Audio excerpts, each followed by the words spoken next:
We give him award. This one is best in religion. Nobody says anything. That is wrong. We need integration because science alone cannot make the world. I repeat myself. It should be equally cool if one is best in creative arts, if one is best in home science, if one is best in IT, business, languages. It is equally cool. By so doing, everybody's potential will be unearthed. When the other children realize that it is only those who are best in science that are encouraged, then they will carry their own uniqueness. Mr. Chairman, the whole essence of education is to make our lives better, isn't it? Technological advancement, such as the use of AI, should not be undermined or hampered.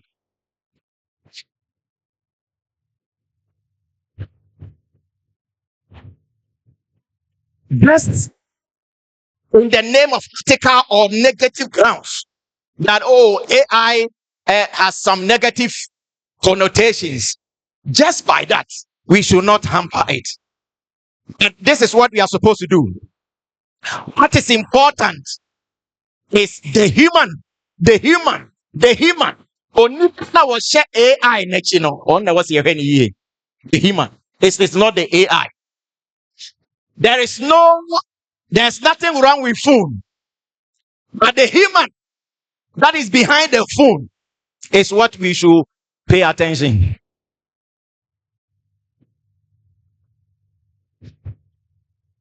Mr. Chairman, the question is, who is the human behind the AI tool or app?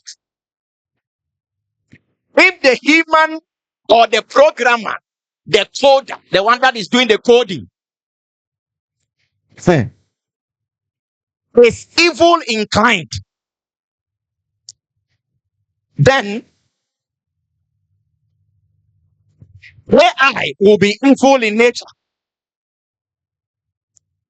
If the human use of an AI tool or app is an experienced devil, then that AI tool or app would only be known for stupidity. If the one using the artificial intelligence, computer, whatever, is an experienced devil, then at the end of the day, all of us will say that computer is bad. Because what he will use computer to do is only stupidity, and he will teach his friends. So it is not about technology, it is the human. Meaning that we should tailor our education on the human. The human should be the target. Until the human is satisfied, we should not give up. Until the ethics in the human is brought out, we should not give up. Mr. Chairman, what you said underscores the need for integration of aspects of humanities as a field of study in science and technology.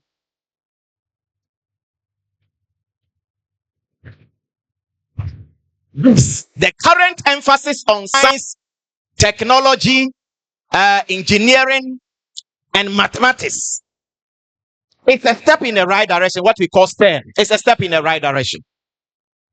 But I would argue for the inclusion of indigenous knowledge and ethics, so that program, Mr. Chairman, maybe will be termed as STEM, and then IE, that is indigenous knowledge and then ethics, so that we can call it STEMie or STEMI. Science, technology, engineering, mathematics, and ethics. Or science, technology, engineering, mathematics, indigenous knowledge, and ethics. We cannot just copy from the West and paste it in Ghana. The contexts are different. Even on the global plane, as I just showed you, you could see that they have moved away from science because they have exhausted it. The West have exhausted what we call science. And what they are calling for is what I showed you. Citizenship. They are calling for teamwork. They are calling for ethics. The West. It's unfortunate that where they have ended, that is where we are starting. Mr. Chairman, education cannot always be universal. So what I call contextual specialization at an early stage of our young people will be great. Contextual specialization. The child is specializing in arts. It will be a great thing. We need to be intentional in educating our young people for first and foremost our own context. According to His Excellency Olusegun Obasanjo, former president of Nigeria, he says, I quote, countries that do not take issues of education seriously would find it difficult to transform their economies as well as fight poverty among their people. Mr. Chairman, my counsel to the young people in Ghana, and especially those of you under the sound of my voice, is that you should learn to use the difficulty. Learn to use the difficulty. Yes, use the difficulties we face in Ghana. I remember when I was in the basic school in my village. Around that time, there were no electricity, pipe-borne water. And many of the subjects we learned in the basic school, we didn't have teachers. Many of them, we didn't have textbooks. When I was in the basic school, I had desire for agriculture. I don't know, maybe because I was closer to the farm. But I love agriculture. And I love the terms, the horticulture terms. You know, tetralula, tetratra. You know, they were all in my head. Love it. And I realized that agriculture as a subject, we had only one textbook in the whole school. And it was a subject I loved. I desire to pursue it in senior high school. So one vacation, I went to my headmaster and pleaded with him that he should give me that book. It was a green and white book. Some of you might have read it. And there was a cow at the back. It was relatively a big book. I begged the headmaster to give me the book. By the time school reopened, I had copied all the notes in the book and drawn all the images and labels. Fish, house fly, all the things that were in it, snail, I labeled them because I needed the information, and it was only one book in the whole time.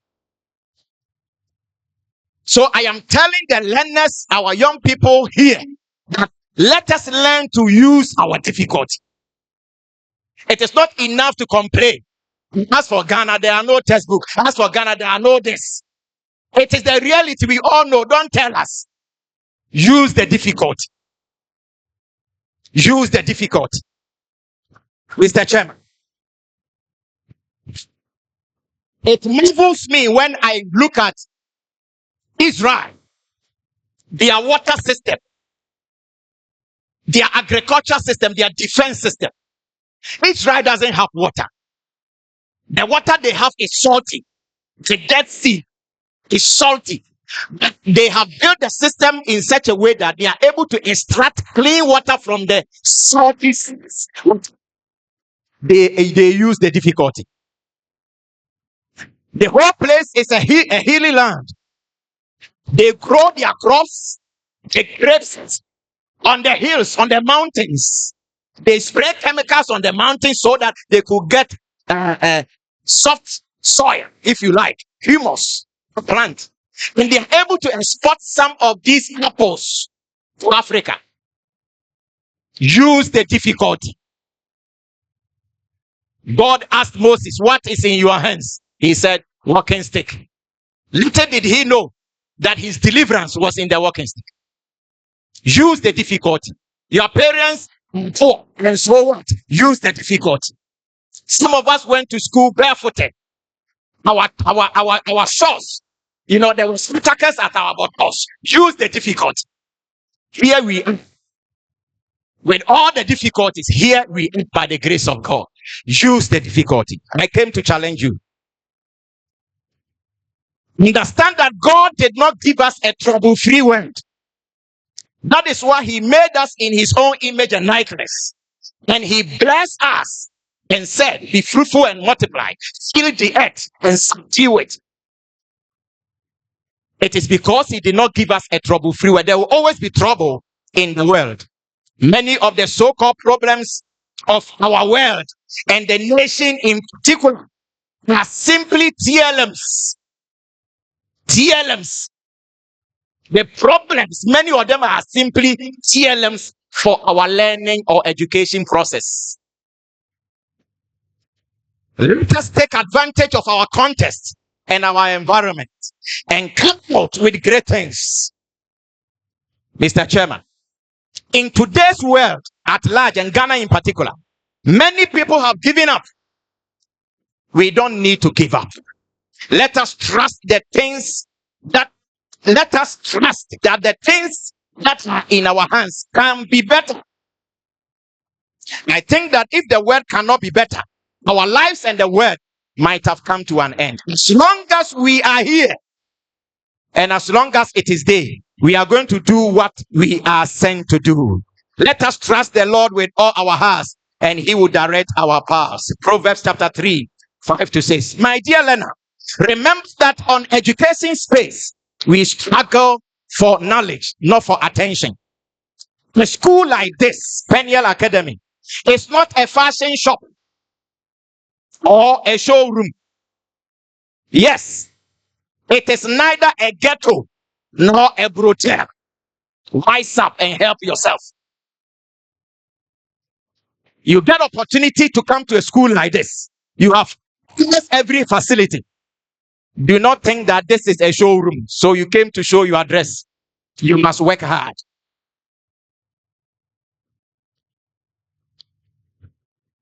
Now, who you, my dear educator, who is a colleague, anybody who is an educator, listen to me. You may have to get them prepared because I'm going to go there for him. My dear educator, how can you be a senior or principal superintendent, director 1, director 2, senior lecturer, and make learning a hell for your students? How did it happen?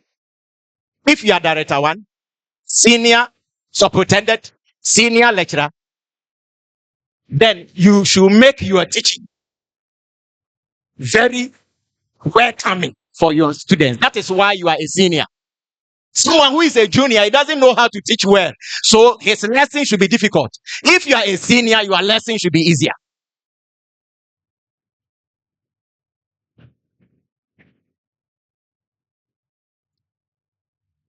Think about it. You would agree with me that exam malpractice or exam malpractice is the beginning of corruption in Ghana.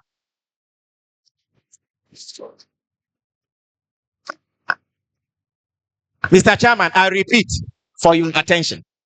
Exam malpractice is the beginning of corruption in Ghana. Somebody is asking how. Mr. Chairman, aiding students to engage in exam malpractice is your contribution to producing the next generation of corrupt citizens and corrupt leaders. That's your contribution. If you're a teacher,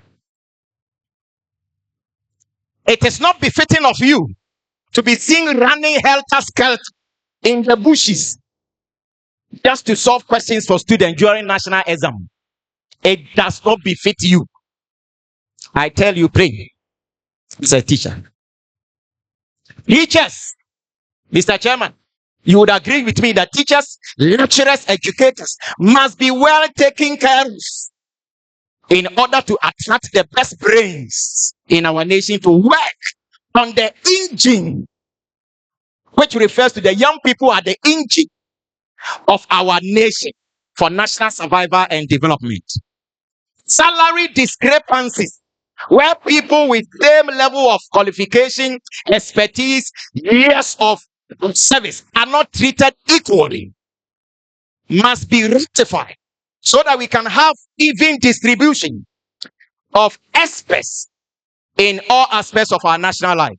It could also reduce level of corruption in the labor sector. In addition, Mr. Chairman, great brains and well-experienced persons who are physically strong should not be compulsorily retired,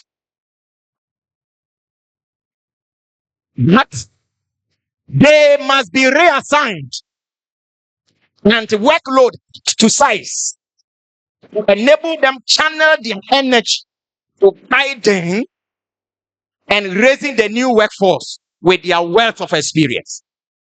In Ghana, as soon as you are 60, we don't check whether you can continue or not. We simply say you are 60, go out. Who is going to raise and train the new people? We need to think about it. We need to pay attention to mentorship in this country. Mr. Chairman, I give these recommendations and I conclude. I would like to recommend for all of us some of the essential and crucial things to be included and integrated in our education process as educators, as parents, as learners, and policy makers. Number one is philosophical thinking. Let us find a way of incorporating philosophical thinking in order to raise generational thinkers. We need people who can think for 25 years to come. They can think for Ghana. That is what the West that we don't have. The second one, my recommendation to is integrate or incorporate integrity. The director mentioned it. Integrity. And then attitude. Attitude must be part of what we are learning. Indigenous ethics. And then human values. We can also incorporate what I call corruption and anti-corruption studies. Say that it is not necessary. Let us learn how it is and how we can stop it. Digital citizenship, financial literacy, and independence. Then, as a school, we need to reevaluate our teaching methods. John Dewey has said, if we teach today's students as we taught yesterday's, we will rob them of tomorrow. The way we were taught, our math teachers made maths very terrible for us because they chased us with things. If you are doing the same thing today, you are a bad teacher.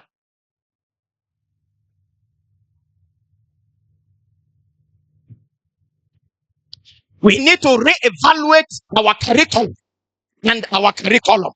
You need to note that the syllabus is just a guide. When the Ghana Education Service or NACA or whatever, they bring syllabus to us, it does not mean that you are to follow it in total, even when it cannot work. When you are disturbing the children, you need to reevaluate it. That is why you are a teacher. And see the method that has been suggested in the syllabus. If it cannot work for your class, change it. If the language you are supposed to use to teach your class, the children cannot make it out, change the language. Then we need to embrace innovation. The director mentioned it as if we compare notes. Innovation, embrace it. Don't say that this is how we have been doing it. So that is how we were doing it.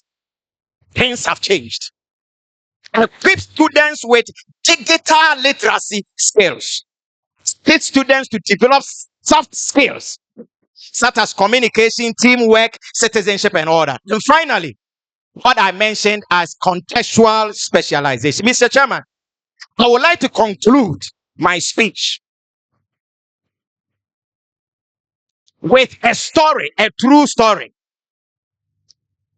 In 2012, Abel Mutai, a Kenyan athlete, and Ivan Fernandez, a Spanish athlete, were in a long distance race during the Olympics. Mutai was a few feet from the finish line. He became confused with the signage and stopped, thinking that he had reached the end of the race. Fernandez, who was right behind Mutai, started shouting to the Kenyan to continue running. Unfortunately, Mutai, the Kenyan, did not understand Spanish. Fernandez, realizing the problem, he pushed Mutai to victory. You got to clap for such an act. This is what we call education. The man has been educated. Now, when a journalist asked Fernandez why he pushed Mutai to victory, this is what he said. Instead of taking advantage of the situation to overtake him and win a race, he said, "My dream is that someday we can have a kind of community life where we push and help one another to win."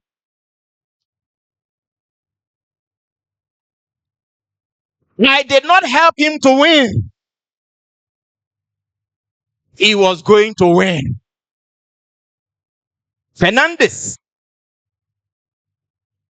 responded to the journalist. The journalist insisted and said, "But you too could have won." Fernandez looked at him with a surprise and said, "But what would be the merit of my victory? What will be the honor in that medal? What would my mother think?" Education. What would my mother think? Mr. Chairman, values are passed on from generation to generation. What values are we teaching our young people? Let us not teach our young people the wrong ways and means to win. Instead, let us pass on the beauty and humanity of a helping hand. Honesty, integrity, checks, humanity is all that this world needs. I thank you, Mr. Chairman.